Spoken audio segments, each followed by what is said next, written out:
Everyone, and welcome to the May 14th Professional VMware.com vBrownbag. My name is Jonathan Frappier, and I'll be your host for the evening. Our guest tonight, Mr. Chris Wahl. Chris, how's it going? Fantastic. I'm bunkered in a hotel room with my cell phone on this thing, so hopefully with some fingers crossed and some duct tape, we'll make this thing roll. Excellent. What are we gonna hear about tonight?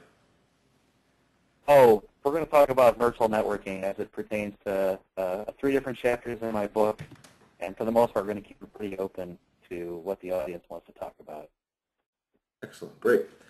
For the folks that are with us tonight, just a reminder, you can pop questions into the chat window for Chris, and I will make sure they get heard. You can raise your hand as well if you want me to unmute you. So you can ask a question live, or you can join in on the conversation on Twitter with the vBrownbag hashtag. A few other show notes are always running series. We have our APAC shows every other Thursday night. We have our EMEA shows, which are co-hosting some of the network track that we have going on for the next few months. And then sometime in June, they'll be kicking up a VCP refresh. So for those of you going for your VCP for data center, we'll have that on the EMEA show. Latin America show on Thursdays, us here on Wednesdays, and as always our recordings on iTunes or on our blog or generic RSS feed. You can find Chris on Twitter at _Chris Wahl. Next week, Byron Schaller will be on the EMEA vBrownbag, going over how you can build a virtual network lab so you can practice for your CCNT, CCNA, whatever test you're going for, or just general practice and study. We'll be off next Wednesday for Cisco Live, but then the following week we'll be back with 2 more network track episodes.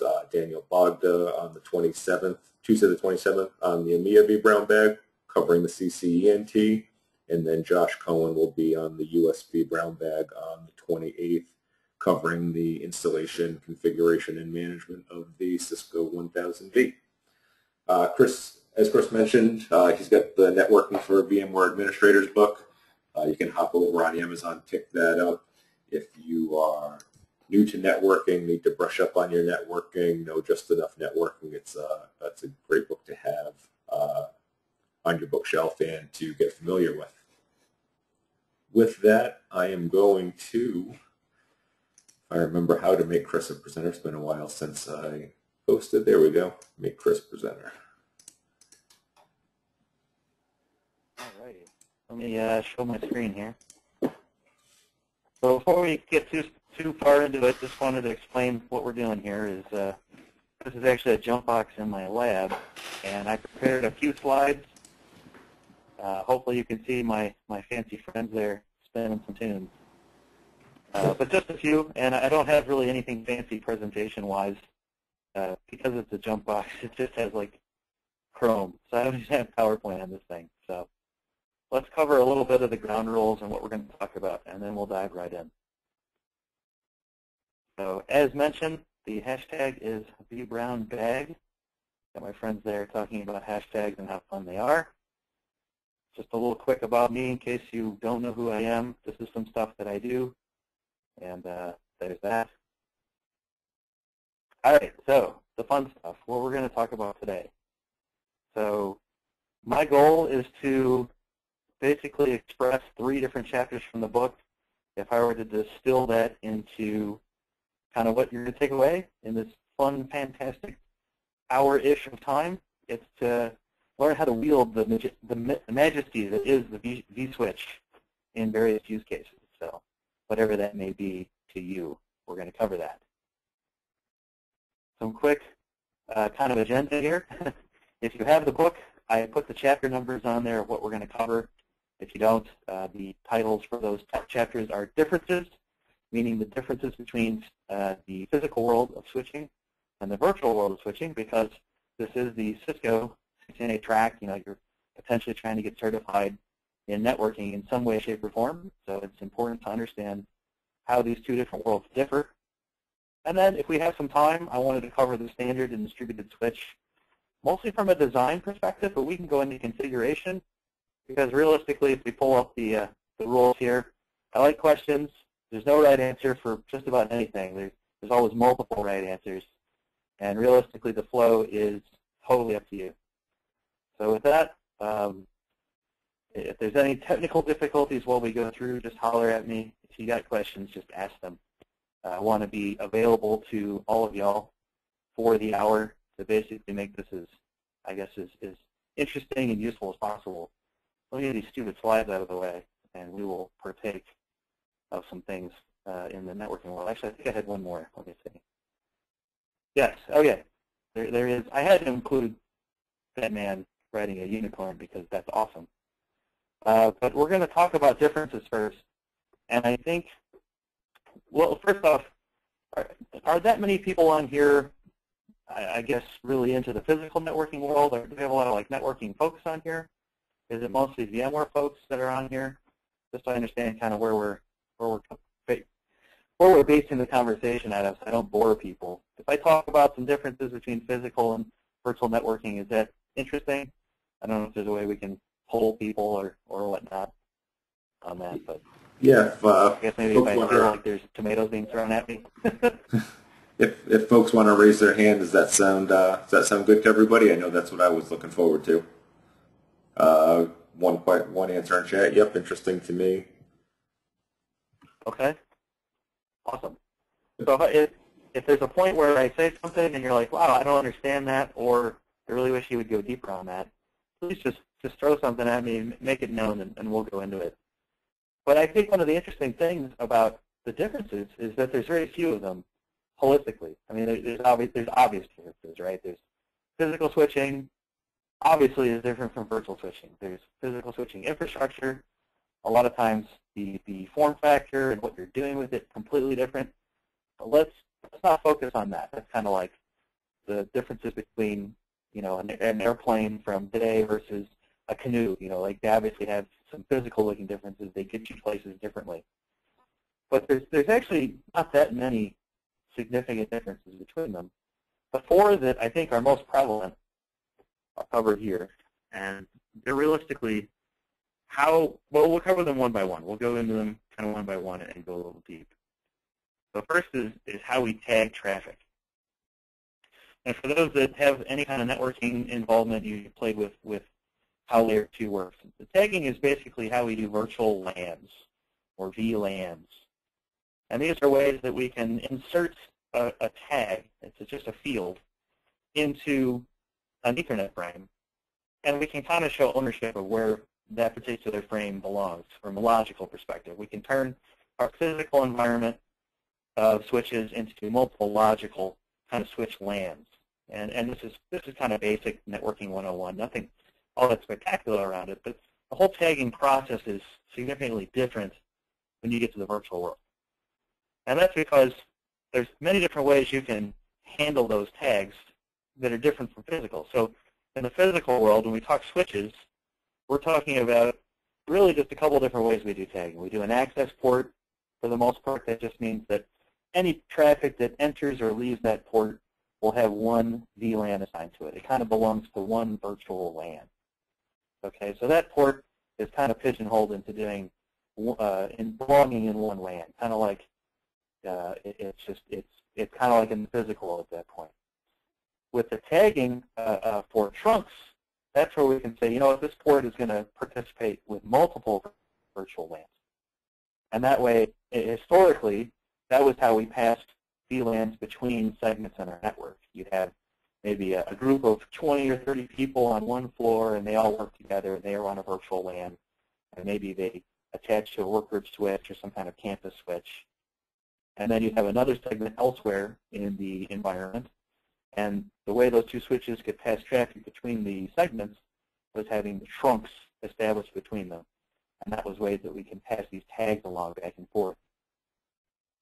Unfortunately, the trunking nomenclature actually has a lot of history behind it for being wildly weird depending on what vendor you work with.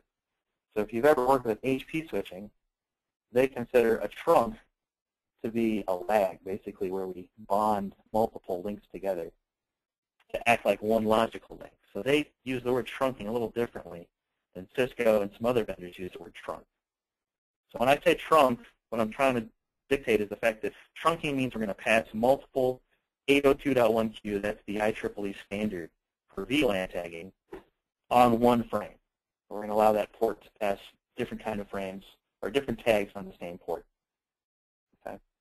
So with the virtual world, we can do that a couple different ways. We get new options because we're not trying to get traffic from like one segment to another necessarily. We're trying to get traffic into the host or out of the host and to virtual machines that may belong to different virtual LANs. And this is where we talk about the virtual tagging, the virtual switch tagging, the virtual guest tagging, and the external switch tagging. So I'm going to pull up. I'm still a little more comfortable with the thick clients. I'm going to pull that up real quick. And let me just go to my network, and we'll show that real quick. And it may be just old hat to a lot of people. But I'm just going to pull up one of my port groups real quick, and we'll go over these VLAN tags. So when we want to talk VLANs for a virtual switch, we get three different options. They kind of laid out in the little drop-down menu here. Okay, so none would mean, you know what, I don't have any VLANs coming through here. I want to go ahead and set up my upstream physical port on my physical switch to take those VLAN tags and get rid of them. So usually it's an access port. And that's called external switch tagging. And the point there, and I'll add my little 2 cents here, that's not very relevant in a lot of data centers. We don't really want to do that too much, just because it really pigeonholes what kind of traffic we can provide our virtual machines. If I say VLAN type none, that means I can only have one VLAN attached to this network, or attached to this uplink. So that's pretty limiting. However, if I say VLAN here, then I can specify a VLAN ID. So I can set up multiple VLANs coming into my upstream port, into my uplink, and I can divvy those out to different port groups. And that's called virtual switch tagging. Because we're letting the virtual switch handle the tagging. So anytime traffic enters the virtual switch from the external network, it's going to look at the frame and say, all right, what virtual LAN does this particular frame belong to? In this case, it's my NFS port group. So it's looking for tags of 251. And when it sees a 251 in the ID, it's going to say, okay, cool, you're trying to go to this port group because this port group is assigned that VLAN. I'm going to go ahead and get rid of that tag. I'm going to move that traffic on its way to the VM kernel or the virtual machine. I'm going to get rid of that tag.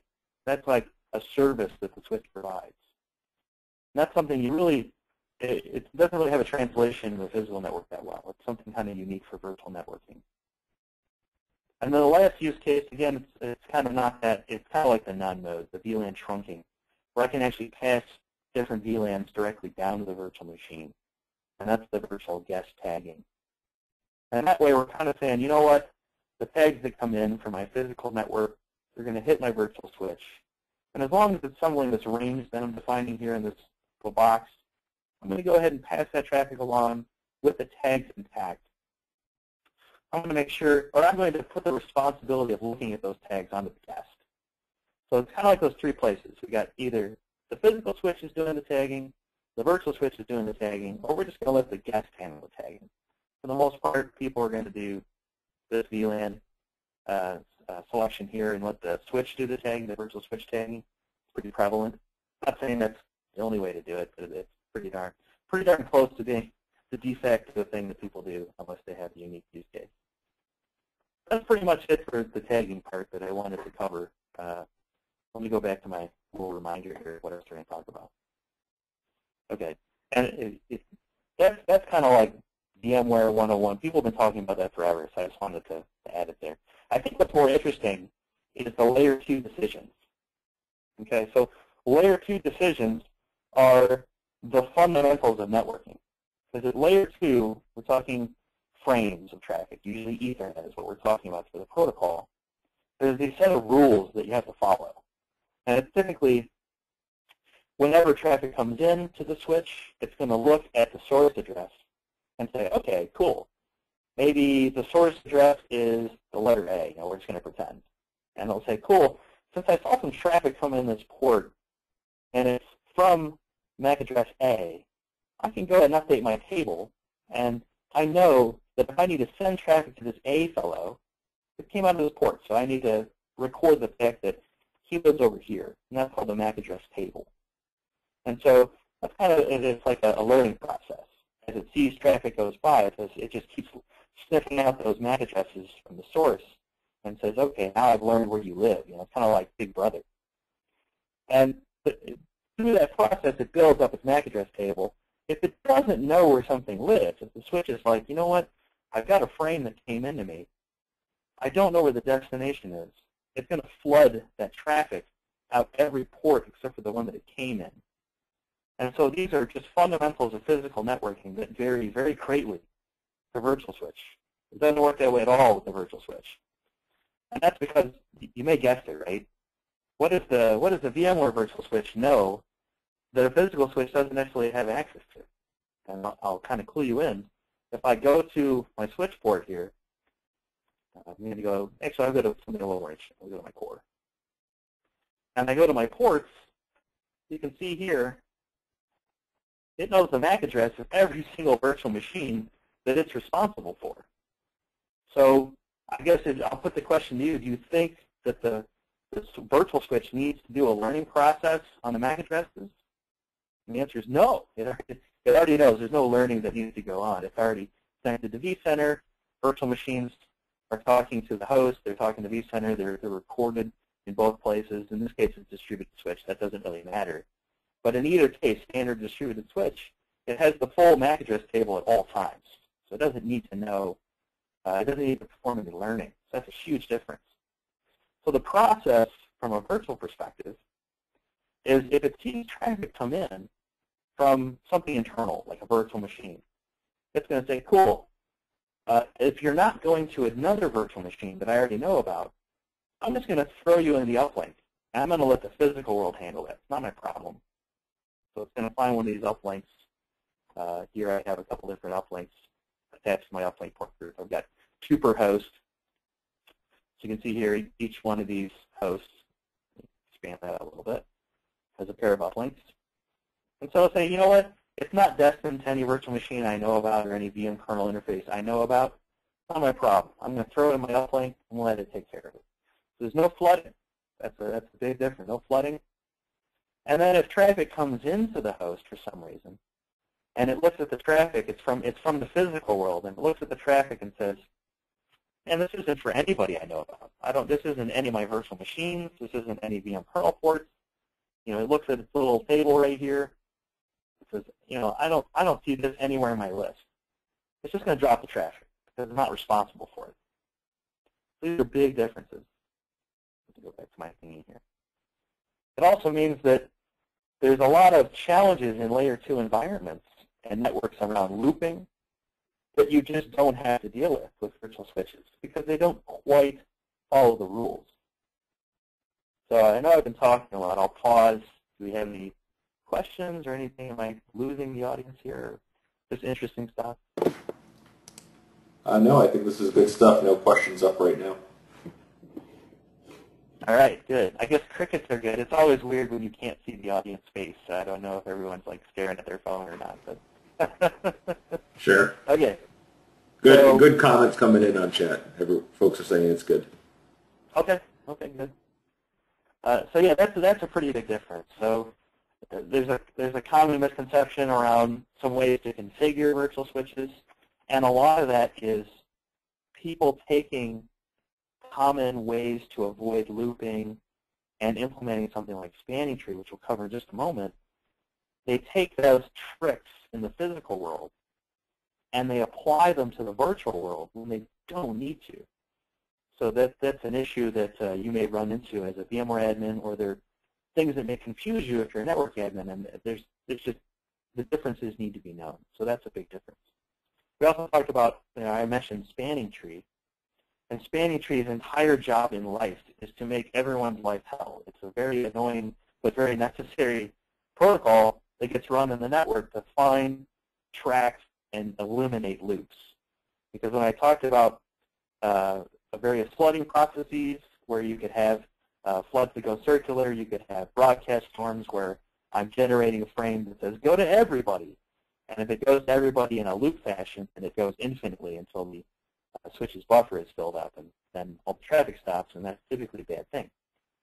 So there's no way to loop virtual switches. It's actually not possible. There's some creative ways that you can put a virtual machine in between some switches and cause issues, but that's just your own fault. If you're doing something on purpose to loop these things, I can't help you with that. But natively, they can't loop because, if you think about it, the only thing you can attach to a virtual machine internally is the only thing you can attach to a virtual switch is virtual machines and VM kernel ports. The only thing you can attach externally is uplinks. So I'm either attaching something within the server, within the ESXi hypervisor, or I'm attaching an uplink to a switch upstream. You can also attach it to another host, I suppose, but then looping isn't a problem either because you're just going host to host. So there's no way you can accidentally have the various uplinks talking to one another in a circular fashion.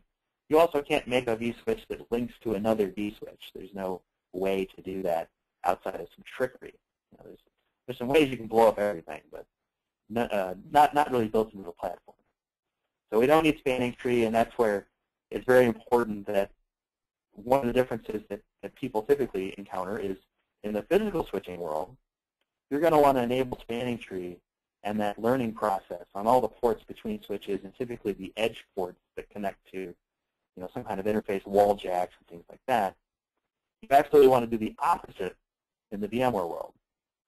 So every port that goes to a VMware hypervisor, everything that goes to an uplink on a switch, a vSwitch, should be not participating in spanning tree. And that's something like port fast or port type edge if you're running Nexus. So that we're not going through that process. We don't need that. It's worthless. The last kind of major, and I think it's somewhat obvious difference, is the fact that port quantities are dynamic and easily changed with virtual switches. So if I go to a virtual switch here, actually let me use the web client because I think it's more interesting. And pardon if it runs a little slow, it's going over my awesome hotel connection here. So let me go into, and I also apologize, I suck at the web client. I don't use it that much. I know I should, but I'm not very, I won't say anything publicly, but let's just say it's a little sluggish for my taste. So let's go to Chris, everything's the web client now, right? love the web client. It's better in 5.5, and I've done the tricks to speed it up a little bit. It's not too bad, but it definitely could use a little pep. Just minimize it. Still a few things I have to stumble back to the C# client for, but I've tried to force myself into the web client on a daily basis. I hate to hate on things, but the 5.1 web client didn't show me very much love, so I'm a little sore from that. I'll give you that on 5.1. See right here, this is some. Okay. Where was that? Oh yeah. Okay. So for the newer type switches, especially 5.5 is what I'm running here, you can see the port allocation is elastic. By default, it only gave it 8 ports, and it just scales up and down depending on what's connected to it. Obviously, that's not how the physical world goes. You buy and license ports in the physical world, and typically they're sold in quantities of 8 or 16, expansion modules, depending on what kind of switch you're buying. Whereas with, I believe it was implemented in 5.1, you get these elastic ports where you can just have it auto grow. And I pretty much use this exclusively now. I just let it start out with 8 ports, which consumes a very low amount of RAM. And then as the switch needs to grow, I let it grow and shrink dynamically. So I feel it's kind of like an obvious but non-obvious difference, the fact that we can just scale out these ports so easily, and all it takes is some CPU cycles and some RAM. Okay? So that's really what I wanted to cover from a differences perspective, because when we start talking about features and things like that, then it gets a little different depending on what version you're running and things like that, but differences from a fundamental, the protocol of Ethernet differences, those 4 are really the major ones. There's really not it's not running any kind of voodoo protocol because then it wouldn't work in a standard environment. But it's pretty straightforward. I like to call the vSwitch, kind of like a dumb layer 2 switch. And I don't mean that derogatory, but it's just that it doesn't necessarily concern itself with the rest of the network. It's more concerned with what's going on in the virtual world. And if it doesn't know about something internally, it just throws it on its uplink and kind of says, okay, it's your problem, you know about it somewhere, take it out there. And I will add an asterisk to all of that. That's just standard and distributed vSwitch. It's not NSX and VLANs and things like that, or VXLANs. You know, this is just kind of networking 101. There are definitely ways you can make this much more complex, and the topology changes and the architecture changes. But you know, we're talking just basic vSphere, running a vSwitch. Those are the rules. Okay. So if there's no other questions about differences, I guess I'll throw my little, just because I love this slide so much, I'll keep it up there for a little bit. We can move on to standard switches and distributed switches. And I'll kind of preface that with, I've left this segment kind of wide open because I'm not quite sure if you just want, here's all the dials and why you would turn them, which we can definitely go over if you would like, you know, like what did these things do within a distributed switch, for example, or if you're looking more at like design. So I was leaning towards defaulting to here's the dials and here's why you would turn them and what you might turn them to. I guess if that's not interesting, we can move towards design or just ask questions as we go. How does that sound? That sounds good. I think understanding why the dials are there is certainly beneficial at this stage. We did have one question pop up in chat. Is there a native VLAN setting for the trunk on the vSphere side when using virtual switch tagging mode? Is there a native VLAN setting? So what you can do, so yes and no. So on the physical side, you might set up a native VLAN of whatever. When you then apply that to the virtual network, what you'll do is actually set up a port group that represents that native VLAN that has a VLAN of 0. And you can see all these right here, VLAN 0. So what I do is I actually have a port group called VM-1. And that's because I kind of don't follow the rules in my lab because I love to be lazy.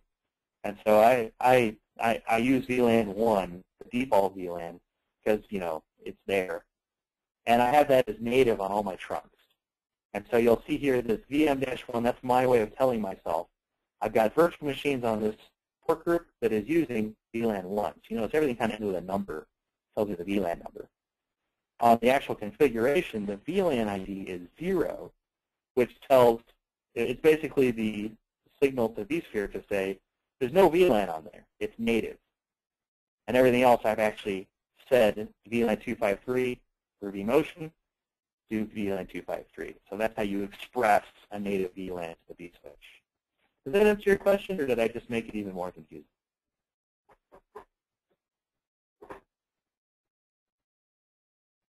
That's good. Okay, cool. Good question, though. I didn't think about that one. Okay. We'll cover the standard switch real quick. In my environment, I have a cluster of 1, so this is the lone gunman. So actually, let me switch over to my host view real quick. And again, I'm gonna keep using this thick slide until I can't use it. So if you let me just install my cert here. So if you ever want me to switch the web client, I can. But I'm going to fight kicking and screaming all the way. If we go to the configuration of the standard switch, which, by the way, we'll talk. I want to just bring up one time of design thing real quick. I know I'm kind of cheating on the agenda, but you'll notice my AMP, which is like my management cluster of 1. Obviously, I'd love to have 2, but money's not infinite. It's running things like my domain controller, my SQL server. So my DNS is reliant on that domain controller virtual machine. I don't have physical boxes. Now, I do have a second domain controller you can see right here in the other part of the lab, just for redundancy and failover. But for the most part, I want to make sure that this management cluster is as hardened as possible. So you'll notice I actually use standard switches here. And I have Enterprise Plus licensing. I'm actually using the 5.1 ESXi. I'm using older code. So I have not upgraded my management cluster to 5.5 yet, and I use standard switches. Because I feel that standard switches is best served by the management cluster use case. And that way, there's no reliance on anything. You'll even notice I don't even use a DNS name. for that host. It's just an IP address. So it's pretty hard to screw up my management cluster. It's an IP address with standard switches, and that's because I want it to be as simple and as easy to recover as possible. So I think this is a really good use case of standard switch.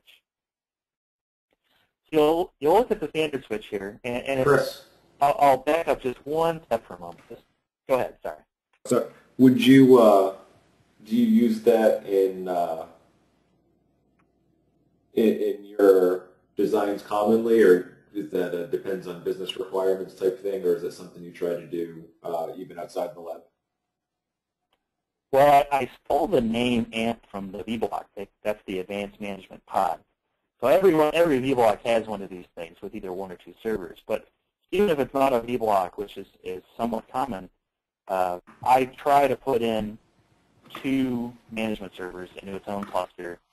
I'm not always huge on the IP address. Some people just want names. I'm cool with that. You can put host names into the host file.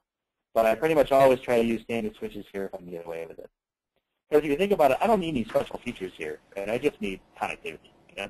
It's just 2 VMs and an NFS point. It's not doing anything fancy. So I try to use it as much as possible. The question that Okay, go ahead.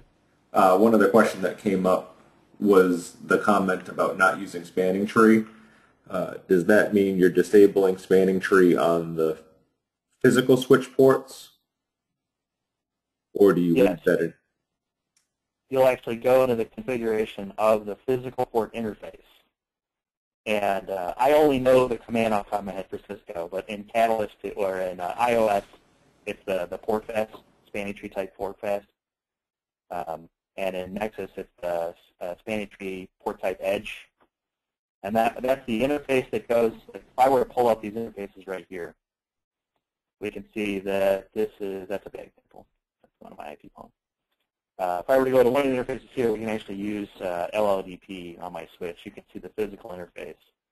And I have turned off span tree on the physical port on the switch itself.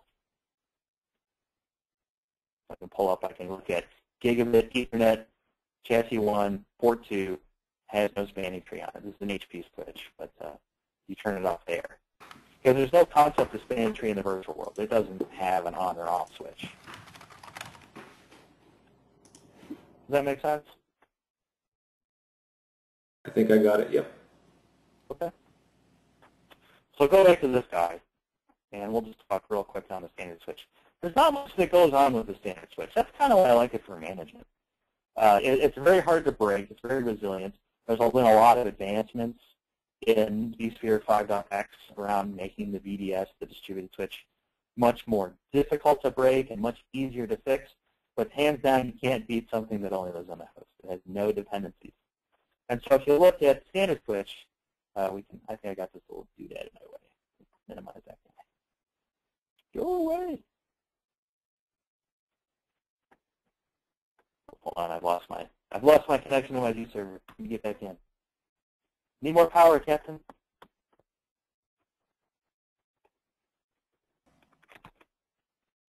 Oh. I got kicked off my complimentary wireless internet from the hotel. I have to re-authenticate myself. So that 15-minute buffer?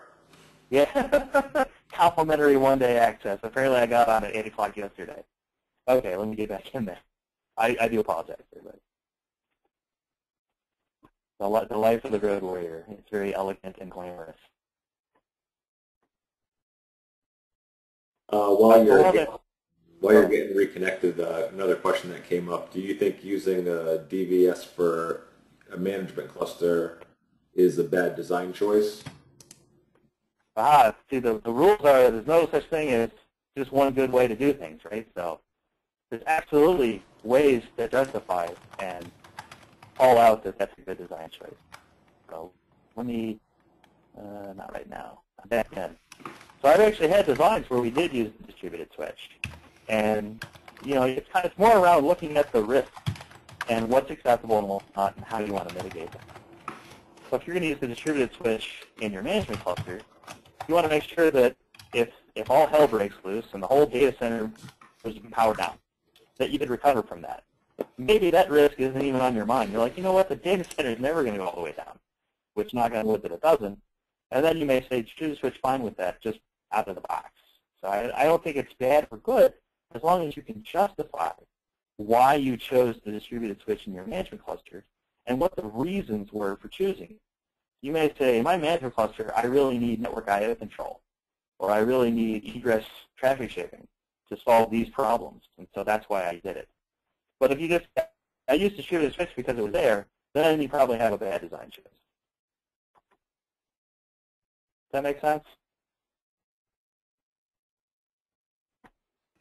Looks good. Okay. Nice. So cool, I'm back in. Let me minimize this. So we'll do that again. There we go. And we can go into the properties of this guy. I hate how many, I'll say I have this like properties here, there's properties here, there's a lot of buttons here. Kind of get confused. But here it is. And what's really, really different when you enter the vSwitch world versus the distributed vSwitch world is everything kind of gets its own entity here. So you can't make port groups necessarily like you can in distributed port groups.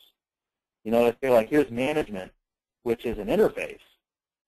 And by making this management interface, if I expand this here, it says vMotion, IP storage, etc. It's a VM kernel interface on the host.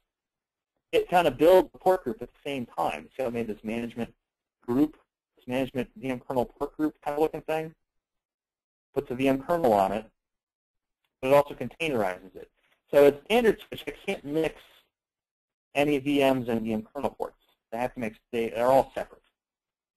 And I'm not saying that's bad or good. It's just the differences. It's something you might be used to in one world. Then you switch over. It's a unique difference. And so another way I can see it here is if I click VM, I can see that that's a port group. Because it says port group properties. And we can see how the port group is actually accepted. And this is for virtual machines. And so we're looking at things like, oh, we're going to load balance, you know, what kind of policies we're going to use, et cetera. Whereas this is an interface. This is a VM kernel interface on the host. We're concerned about the IP address, the MTU. You know, if I go to edit, you can see all the different knobs that you can turn. But there's not that many. So I've just got it as native VLAN. I've set up an IP address. I'm using IPv6. You get the security settings for everything. So everything can choose to be promiscuous mode or MAC address changes and force transmits. You get the ingress traffic shaping, not the egress. And you can choose how to team the next. So it's not very interesting. It's not a lot of choices here. Pretty bare bones. So I mean, I can move on. I don't know if we want to talk settings in here, if we want to move to distributed switch. I know we're getting close to the end of time, but a lot of this is pretty well documented. I think when we start talking about what knobs to turn, it's really going to be around security is about it. From the standard switch perspective, there's really not that many knobs. And you'll notice that here, the standard switch has a very unique default policy here. It actually, everything promiscuous mode is reject. Doesn't matter what kind of switch you're working with. But the standard switch accepts MAC address changes and forwards transmits by default, whereas the distributed switch does not. It rejects them all by default. And so that's just something unique that you need to know about. There's a difference there. And you could go to the switch itself and change that. If you want to, you can override it for the whole thing and just set it to reject. You know, I've left it on because I just don't care. But you know, if you're security minded and you say, I want to turn that off, you can do that. So if there's questions on that, we can go into how that works. And I've just left my team policy very simple. You know, there's these 4 different policies. Virtual port ID being as the VM is powered on or as the vMotion comes over. It's just going to kind of roll the dice and place the VM kernel port or the virtual machine's vNIC onto one of the adapters. Okay, not very interesting.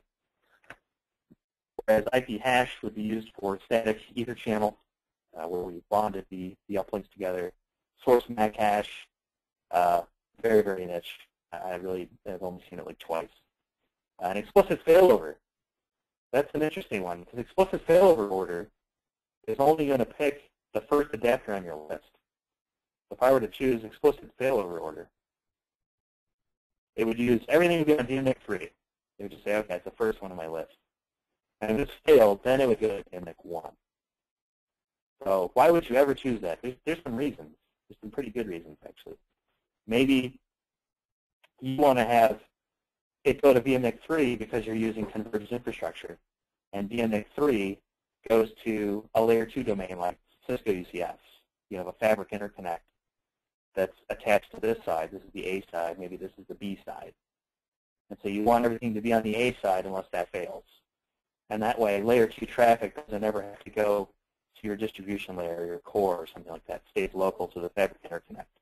That's pretty much a great use case for use explicit payload. Otherwise, you know, unless you have a reason, I just stay here. There's nothing wrong with that.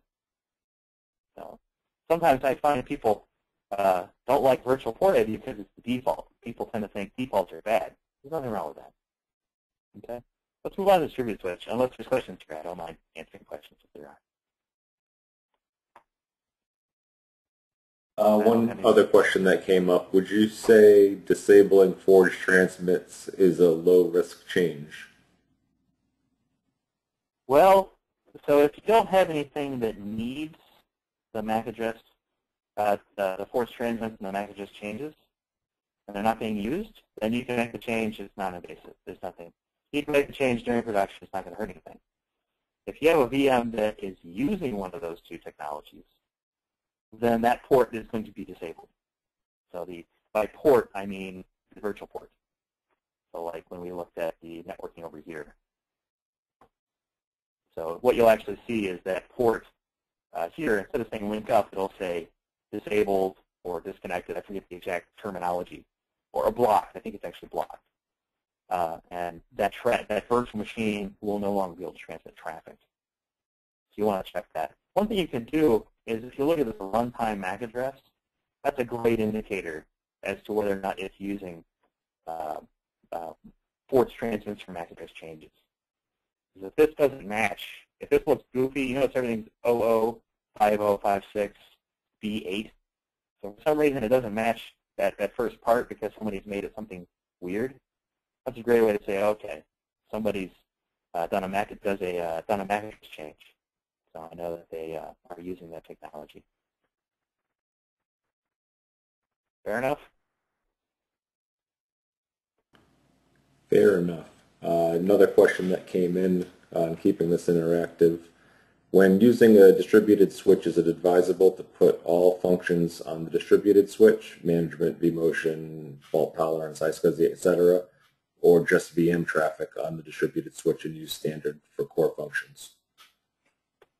Well, I'll look at my lab. I think that'll help answer that question. So if we look at the actual production environment, I'm going to collapse the management environment. You'll see I've got these 3 servers here. Let's look at the number 2. I tend to pick on number 2. He's my go-to guinea pig. So if you'll see, it actually has nothing on the standard switch. I have the whole thing on the distributed switch. And I leave this guy here. Actually, I think this was created when I was playing with 1000D. I think he's made this. But normally, I'll just get rid of that. Normally, there'll just be nothing here. So pretty straightforward. Bye-bye. So I think it's perfectly fine. You'll notice the way I do it, because I have a lot of adapters, so I can play with different traffic flows. So if we go to network adapters, I think I have 6 of them on this thing. I actually break it out by function. So I've got storage. You'll see I've got storage on these 2 here, and they're on different cards to try to keep the card redundancy. And then I've got my core kind of LAN networking on these 2. And then I've got a pair of 10 gig links for other stuff. So I don't think there's anything wrong with that, to do distributed switch for the whole thing. It's perfectly valid design. And you then get all of the feature benefits that come with the distributed switch for everything. And with management and vMotion, you get things like the configuration drift is solved. Whatever you've configured, I'll go to my network here on my core switch, where I configured I use dual NIC vMotion. So this configuration for my 2 vMotion port groups is going to be the same across the environment. No chance of configuration drift. I think that's really important. I don't want to ever have issues where I've screwed something up or a port group doesn't exist somewhere. That's really hard to track down. A lot of times you don't notice it. So I think that's an important way to look at this. Plus, there's a lot of features that you can look at too. But I mean, if there's more on that, just holler at me. But I'll pull open some of the features that I like to play around with on the distributed switch. So I was just kind of showing you the look and feel here. We've got this particular VDS is my core LAN, and you'll see I've got some edge networking. I have fault tolerance setup, management, some promiscuous when I do nested VMs, virtual machines, vMotion, all that jazz. And so within each one of these port groups, let me go to the resource allocation here. I can actually set up shares values using network I/O control. And I think this, I know it says resource allocation in this tab. I think it says something kind of similar in the web client too. Let me just go to the guy right here. Go to the Manage tab, Network, not Resource Allocation. So it's the same in both. There you go. And then a lot of people go, I'm looking for Network I/O control. I can't find it. It's within Resource Allocation and then turn on here. And I think this is awesome. I pretty much love to have this turned on whenever I can because it controls traffic at the source. And by the source, I mean at the host. The host can look at the traffic that's inside itself, leaving itself, the traffic that is leaving the host, and it can control that when there's contention. And that's a really cool feature. So I actually have it turned on, and it says 6 gigabits because I have 6 links across all my hosts at 1 gigabit each. That's why it says 6 adapters. And I've actually made a custom resource pool too, so you can tier virtual machines. And you can say, I've got one for production, and then if it's not production, it just meets this default group here, and I was just playing around with the values. Don't look at the numbers, they're just me goofing around. But actually you can say, let's change this guy. Let's make him more valuable. I think 100 is actually the most I can do, so let me just change the other guy to be not so high. So let me set just generic virtual machines to low. And now production VMs will be guaranteed a higher amount of value, a higher amount of shares if there's contention. If there's contention, it's basically going to say 100 for production plus 25 for the other guys is 125. So production will get 4/5 of the pipe, or about 800 megabits up to gigabit link. So I can guarantee some traffic to something like production versus dev. That's pretty cool. Is there any considerations for the number of machines connected to a particular port group when you're using shares like this? So if you gave production 100 and virtual machine traffic 25, but there's only, there's 4 production VMs and 1 virtual machine traffic VM, are you going to end up in one of those scenarios where it's actually equal? Do you have to take that into consideration? Yeah, so that's an issue that I think we still flounder around with in the CPU shares world. And frankly, I think the way the CPU, the CPU and memory shares are set up is somewhat poor and flawed. It should be per VM. The difference being with the network, I'm not all that concerned about serving particular VMs within the pool. I'm more about serving the pool itself. So in this case, I'm saying even if one production VM is sending traffic and 100 dev machines are sending traffic, and it reach contention, I still want to make sure that production gets priority. Because ultimately, that's the goal. I want to make sure that if there's contention, the production doesn't suffer. So once I reach that contention point, even if it's just one prod VM trying to really rock and roll, I'm guaranteeing that all the rest of the stuff needs to get a smaller piece of the pie. In a lot of cases, when working through a design, that's critical, right? If it's a choice between one neighbor or the next, I want to make sure that the higher tiered neighbor that's paying more money or has a higher SLA gets the bigger piece of the pie. So I don't necessarily care that it's, maybe in this case, maybe it's one prod VM that's trying to send traffic and 10 dev VMs are trying to send traffic. I still want to give this guy the lion's share in this particular use case. So the number of VMs shouldn't impact it all that greatly. And remember that this is per uplink. It's per adapter because I'm running 5.5. I know that changed between version, I think, 5.0 or 5.1. Can't remember off the top of my head. So if that's just one adapter that's got high amount of traffic, it could be that the other adapter has a bunch of dev machines on it, and they're not hitting any contention. So I could actually change the way that my traffic flow goes across the uplinks by kind of pinning using explicit failover order or telling the port group to use one side over the other. And that way we kind of don't hit these issues as frequently. And I would say when working through network I/O control, the limit areas is the one area we really want to try to avoid. The limit is arbitrary, right? It's going to limit it no matter if there's contention or not. So it doesn't look at the traffic. So if I limit something to a gigabyte or 5 gigabytes, whatever it is, then it's always limited to that value, even if the uplink is doing nothing. So the one use case I like using limits for is usually vMotion. I like to limit vMotion traffic at some kind of percentage of the uplink just so that it can't completely steal the whole thing. That's more of a personal thing. I don't think it's really a requirement for a lot of environments. And in fact, in the book, I talk about using egress traffic shaping.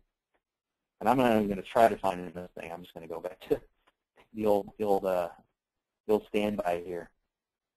So if I wanted to go to my vMotion port group here, I could use traffic shaping, and I could say I want to purposely limit this to some percentage of my uplink.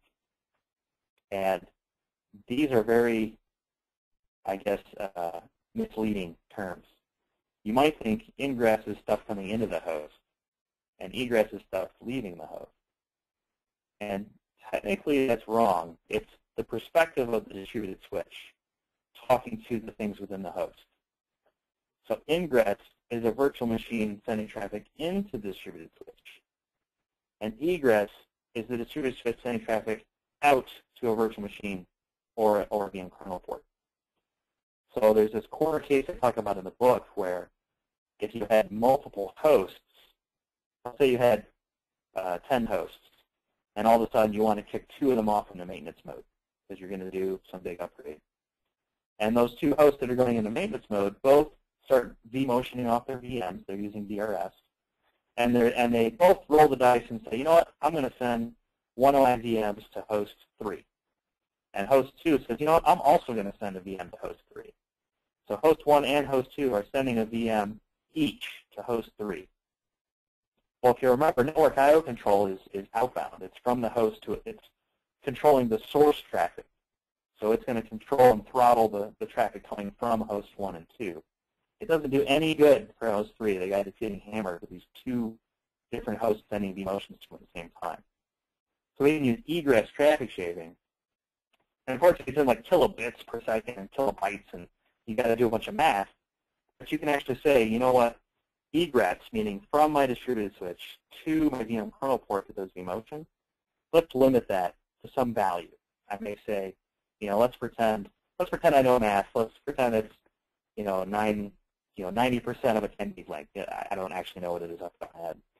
So let's limit it to 90% of my 10 gig length, or maybe 90% of my 1 gig length, whatever that ends up actually being. And that way, if you came into that situation where 2 guys are trying to vMotion to one destination, this egress traffic shaping policy is going to save your butt. It's going to make sure that there's no way the vMotion can consume all of the traffic. So that's something that I definitely recommend reading up on. It's a little bit of a complex process. We have some diagrams in it. I think it makes it a little clearer than just me talking and showing you the UI. That's a good knob to turn. I like having that on. Okay. The other one, and what do we have, like 5 minutes left or 10 minutes, or I forget how long it is. I'll go as long as you want to go. Okay. The one thing I wanted to bring up, most definitely, because it confuses and kind of starts some flame wars. Let's talk about LACP and port channels and ether channels and IP hash really quick. So I'm going to pull up a host. I think I have a couple open here. Let me try this guy. Let's see if I have any of these shadow guys set up. Yeah. So what we're going to talk about here really quick is LACP. And LACP is like this mythical unicorn to VMware people. Like when I first heard about it years ago, I was like, wow, LACP sounds like the solution to everything. I want to LACP everything. And I thought it was like better than standard ether channels, better than standard port channels. I didn't really understand what the difference was. So in typical networking world, physical world especially, we like to build port channels, which is where we kind of logically bond together interfaces, these physical links together between switches.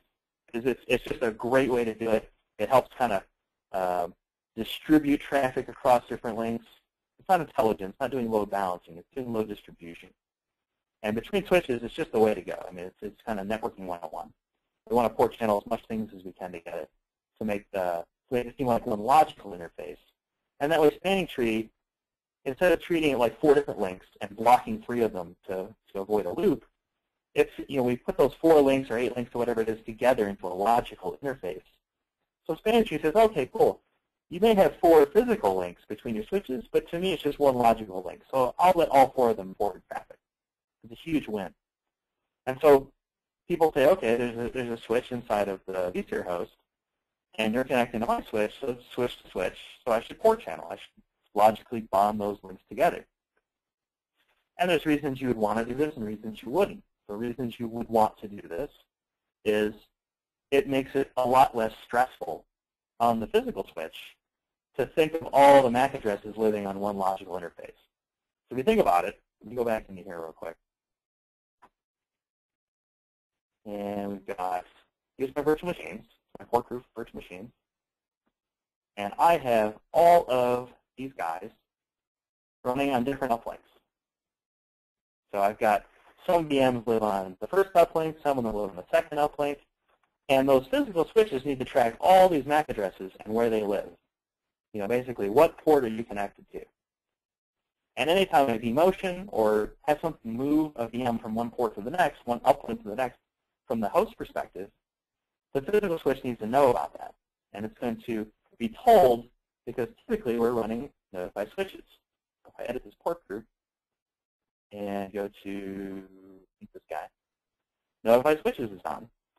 And that's a helper type activity. That's whenever the VM is going to move between any of these active uplinks, because maybe I have physical NIC load on, which I do, it may move the VM from one link to the next. And the physical switch will be notified because the hypervisor will send out some traffic. It doesn't really matter what it is. It's a reverse ARP. It doesn't matter what that is. It's just going to send out some traffic. Because remember earlier I said the switches are always looking at that traffic to see the source address. And so the hypervisor just does it on the VM's behalf. It says, here's some traffic from the VM. And it's a reverse ARP because that doesn't matter. It's like garbage traffic. And so the switch will say, oh, crap, the MAC address now moved. I need to know about that. So if you do a port channel, then the VM kind of lives logically on all the links. And so there's no need for the physical switch to track when you move from uplink to uplink. It still needs to know when you vMotion because then you've moved from one port channel to a different port channel. But there's a lot less topology change notifications. They're called TCNs. So you can port channel to solve that problem. There's also, if there's some kind of issue with a link, there's a lot less reconvergence time spent, figuring out how to route to that VM because it lives on all those physical links because they're logically combined together. So that's one thing you can do. All those processes work regardless if it's a static port channel or a dynamic port channel. So if it's an ether channel that you just build and you connect the two sides together and there's no protocol running between the two, or if you LACP, which is a protocol, the link aggregation control protocol, that dynamically monitors and maintains the link, the port channel, they both do the same stuff. It's just one is static and it's built and configured and just that's what it is. The other one's controlled by a protocol. Okay? And so those are the typical reasons you would want to. However, you kind of lose some cool things in my mind when you port channel. And this dual NIC vMotion, no bueno with LACP or any kind of port channel. You can't do it. If you want to do iSCSI binding, no bueno. It doesn't work with LACP because those are ways that we can control traffic. I can say, hey, vMotion, you've got these two interfaces you can use to send traffic. And then LACP comes in and starts moving around my traffic. It's like, hey, where's my cheese? So you can't have those two technologies together. So it's just one of those things you got to figure out. Now, if you had something like I have here, where I have my core switch for just LAN traffic and my storage traffic, which may be doing iSCSI stuff, then you could just port channel storage, maybe with NFS, and you could leave this on port channel, or you could port channel only the virtual machines and put vMotion somewhere else. So those are kind of things you have to play around with to figure out if you should do it or not. But two easy rules, right? If you're dual NIC vMotion or you're doing iSCSI VM kernel binding, don't do port channeling. Don't do LACP. They don't work together. What will happen is the traffic will flow, but there'll be all these errors and flapping, and it just will suck. So don't do it. And it totally changed in vSphere 5. So I'll just cover this last thing, and I'll let you. Oops, that's not what I wanted. I'll let you go. So I've got a blog post on it, and unfortunately we didn't touch on as much as I would like to in the book. But you can actually, let's see, we can set up some settings here. And I think I'm going to go to this guy. I don't want to screw around with that other guy. So we can actually go into, let's go to the monitoring section here. No, that's not what I want. I hate the web client, it's terrible. It's so hard to remember where things are. Where the heck is the LACP button? I know it's in here somewhere. Or is it on the port group?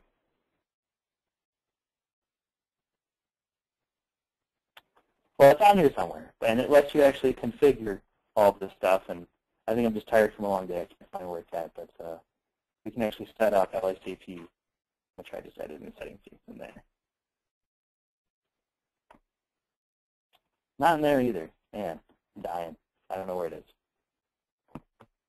You get a +1 points from Gryffindor if you can tell me where this stupid thing is. Maybe it's in one of these. Nope. Nope. Is it in summary? Yeah. Oh, I haven't actually enhanced the switch. That's why. Let me see if I enhance the switch. No, they are not enhanced. That's my problem. I have not actually turned on the feature on these switches. But there's ways that we can actually build LACP into one of these guys, and I didn't want to do it on something I'm actually running something on. And we can actually build an LACP interface that will show up in top, and it'll show up as an interface on here. It'll actually be like this the special VDS interface for LACP will show up in here, so that we can talk between the logical port on the physical switch and the logical port in a distributed switch. So that's a new feature you can do. So that's just something I wanted to show off. I apologize for flouting a little bit, not realizing that my actual production switches don't have LACP turned on. But I mean, hopefully this has been interesting. You can reach me at Chris Wahl, and I write at wahlnetwork.com. So always feel free to reach out. I love when people have questions or whatever. Are there any questions left that I can help answer while I'm here? Yeah, there's a few questions that came in actually. One from Joe. I'm not going to butcher your last name, but regarding VLANs, if I have an uplink that is set at a switch with the VLAN ID of 1500 and is going to be used for vMotion and VM kernel traffic, should I use the VLAN ID of none or all, or actually specify 1500? So I want to make sure I got that right. So you want to use like VLAN 1500, but like the number 1500. We're not talking MTU. Correct. Yeah, I think any VLAN ID really. But would you use that on a VM kernel port group as well as like a VM traffic port group? It would just depend how you configured your physical switch. So typically what I advise is trunk the physical port, unless you just have enough NICs on your host that you could dedicate some to vMotion. But that's kind of old school. We're not typically doing that anymore. So you would trunk the 1500 down, and then on the port group, like here I have my vMotion port group. I've actually set up a VLAN here. I'm doing virtual switch tagging. So here I've got VLAN 253 for the port group. And then if I go to the host and look at the interface on the port group, remember the interfaces live on the host, the port groups for a distributed switch live on the switch itself. So I could go to my virtual adapters. You'll see here, there's no VLAN specified because we're just layer 3 at this point. This is the interface, and I happen to use the VLAN as my third octet. But here you're just saying, I've got it on the vMotion port group. Here's the IP address. I'm using the subnet for vMotion. The VLAN tag is handled by the virtual switch itself. The other option you could do is from the physical side, you could make that an access port and pass along only VLAN 1500. And then on the switch side, the virtual switch side, you would go in here and say the VLAN is none. You would just say none like that. But then that uplink could only be used for vMotion. That's kind of wasteful unless you just have a lot of NICs.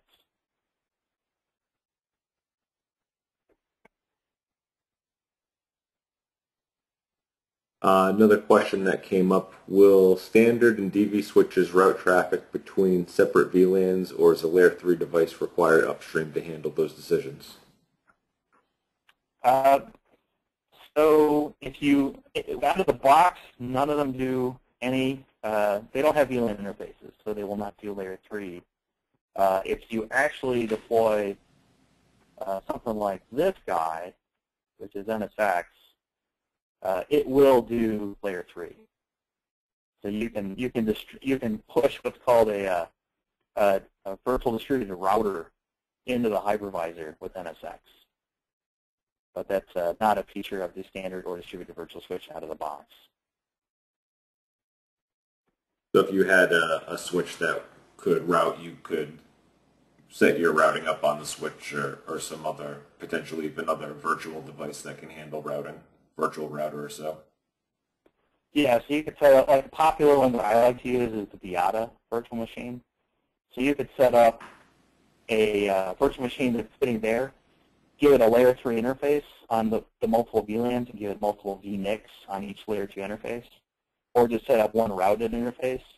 And then from the virtual machine's perspective, you would make that virtual router virtual machine a gateway. You make it the gateway for your traffic, and it would do the routing for you. Because remember, at that point, it's layer 2 to the virtual machine that's doing your routing. And that can be with, that's something that VMware can easily handle. It'll say, okay, you're something I know about, or you're on a different host and I know about it, it'll get the traffic over there.